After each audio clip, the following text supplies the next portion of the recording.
തൊട്ടുകൂടായ്മയും തീണ്ടിക്കൂടായ്മയും ഉണ്ട് B J പിയോട്. അത് മതേതര കേരളത്തിന്റെ നിലപാടാണ്. അതുകൊണ്ടാണ് ഈ പാർലമെന്ററി രംഗത്തേക്ക് ഒന്നും കയറ്റിവിടാത്തത്. ഇപ്പൊ ഇവർ ഘോഷിക്കുന്ന സുരേഷ് ഗോപിയുടെ വിജയം പോലും ആത്മാർത്ഥമായി രാഷ്ട്രീയ വിജയമാണ് എന്ന് ബി ജെ പി സ്വയമേവ കരുതുന്നില്ല. ഓ രാജഗോപാലിന്റെ കാര്യത്തിലും അതുപോലെ തന്നെ നിരന്തര തോൽവിയുടെ അവസാനം ഉണ്ടാകുന്ന ഒരു സഹതാപം. അത് താങ്കൾക്ക് രാഷ്ട്രീയമായിട്ട് സത്യം പറഞ്ഞാൽ എനിക്ക് ഇങ്ങനെ വാക്കുകൾ ഞാൻ ഉപയോഗിക്കാറില്ല. പക്ഷെ താങ്കൾ പറഞ്ഞുകൊണ്ടിരിക്കുന്ന കാര്യങ്ങൾ വെച്ച് നോക്കുമ്പോൾ അത് പറയാൻ അല്ല, ഞാൻ പറയാൻ പോകുന്നതേ ഉള്ളൂ. അതാ പറഞ്ഞത്. ഇത് സാധാരണ ഞാൻ അങ്ങനെ പറയുന്നതല്ല. പക്ഷേ താങ്കൾ ഇത്രയും നേരം നടത്തിക്കൊണ്ടിരിക്കുന്ന പ്രകടനം വെച്ച് നോക്കുമ്പോൾ അത് പറയാതിരിക്കാൻ നിർവാഹമില്ല.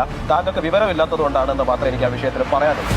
RSSന്റെ രണ്ടാമനായിട്ടുള്ള ശ്രീ ദത്താത്രേയ ഹൊസബലെ അദ്ദേഹം ഏതെങ്കിലും ഒരു മനുഷ്യനെ കണ്ടു കഴിഞ്ഞാൽ അതിനകത്ത് രാഷ്ട്രീയമായിട്ടുള്ള തൊട്ടുകൂടായ്മയും തീണ്ടിക്കൂടായ്മയും നിശ്ചയിക്കാൻ വേണ്ടിയിട്ട് കേരള രാഷ്ട്രീയത്തിലും അല്ലെങ്കിൽ കേരള രാഷ്ട്രീയത്തിനെ സ്വാധീനിക്കാൻ ശ്രമിക്കുന്ന കുറെ മാധ്യമ പ്രവർത്തകരും നിങ്ങൾ ആരാണ്?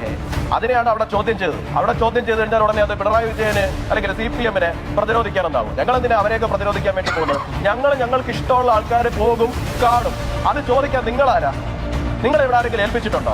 ഇതാണ് പരമമായ വിവരദോഷത്തരം.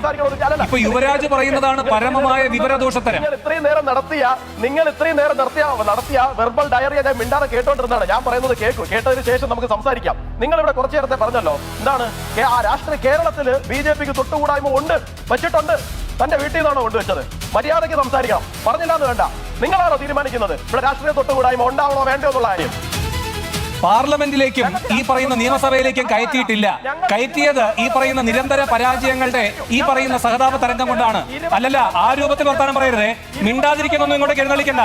യുവരാജ് മിണ്ടാതിരിക്കുന്നൊന്നും ഇങ്ങോട്ട് എഴുന്നള്ളിക്കണ്ട. കേട്ടല്ലോ, മിണ്ടാതിരിക്കുന്നൊന്നും ഇങ്ങോട്ട് എഴുന്നള്ളിക്കണ്ട. അങ്ങോട്ട് എഴുന്നള്ളിച്ച് തന്നെ തരും. മനസ്സിലായോ? താൻ ഇങ്ങോട്ട് എഴുന്നള്ളിക്കാൻ വരാതിരുന്ന അങ്ങോട്ട് എഴുന്നള്ളിക്കാൻ വരുന്നില്ല. വാക്കുകൾ സൂക്ഷിച്ച് ഉപയോഗിക്കണം. അത് വ്യക്തിപരമായി എനിക്കെതിരെയല്ല, എന്റെ പ്രസ്ഥാനത്തിനെതിരെ ഉപയോഗിച്ച വാക്കാണ്. അത് തിരുത്തിയില്ല എന്നുണ്ടെങ്കിൽ തിരിച്ച് തനിക്ക് അർഹിക്കുന്ന രീതിക്ക് തന്നെ മറുപടി തരാൻ ഞങ്ങൾക്കും അറിയാം. മനസ്സിലായോ? താനല്ല ഇവിടെ കേരളത്തിലെ BJPക്ക് തൊട്ടുകൂടായ്മ ഉണ്ടാക്കി കൊടുക്കുന്ന ആള്.